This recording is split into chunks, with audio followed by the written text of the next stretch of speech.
তার পর্দা সরিয়ে দিন, কারণ হয়তো এই দানই হবে তার জীবনের সবচেয়ে বড় বর।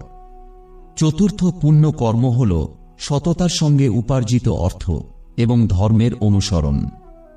অর্থ যদি প্রতারণা, শোষণ বা অন্যায় উপায়ে উপার্জিত হয় তবে তা কখনো শান্তি দেয় না। কিন্তু যে অর্থ সততা, পরিশ্রম ও সত্যতার মাধ্যমে উপার্জিত হয় তা জীবনে কেবল লক্ষ্মীকেই নয়, সরস্বতী এবং শান্তিকেও সঙ্গে নিয়ে আসে। পরমহংস যোগানন্দজি শেখান যে অর্থ নিজে খারাপ নয়, কিন্তু সেই অর্থ উপার্জনের পদ্ধতি এবং তার ব্যবহারই আপনার কর্মের প্রকৃতি নির্ধারণ করে। যে ব্যক্তি সত্য এবং ধর্মের পথে পরিশ্রম করে সে হয়তো কম উপার্জন করে, কিন্তু তার মন সর্বদা শান্ত এবং আত্মবিশ্বাস অটুট থাকে।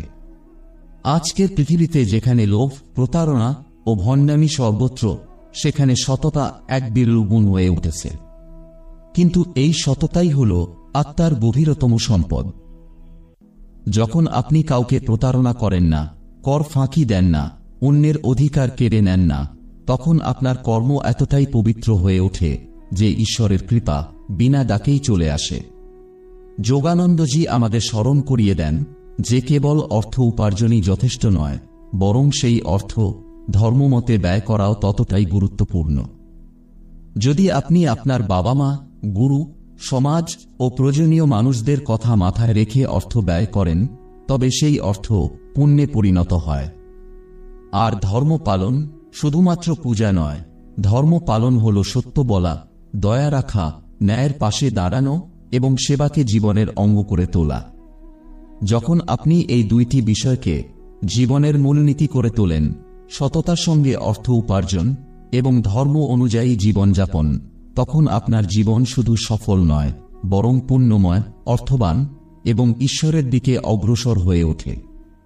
তাই পরবর্তীবার কেউ আপনাকে শর্টকাটের পথে টানবে, তখন যোগানন্দজির সেই নীরব শিক্ষাটি মনে রাখুন, সত্যিই রয়েছে চরম সুখ, আর ধর্মেই রয়েছে প্রকৃত সম্পদ।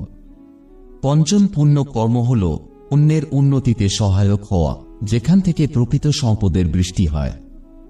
যখন আপনি কারো সাফল্যে আন্তরিকভাবে অবদান রাখেন, যখন আপনি কোনো ঈর্ষা বা প্রতিযোগিতা ছাড়াই কাউকে উপরে উঠতে দেখে হাসেন, এবং যখন আপনি কাউকে পথ দেখান, তাকে তার লক্ষ্যে পৌঁছাতে সাহায্য করেন, তখন আপনি এমন এক পুণ্যকর্ম করেন যা স্বয়ং ঈশ্বরকেও সন্তুষ্ট করে।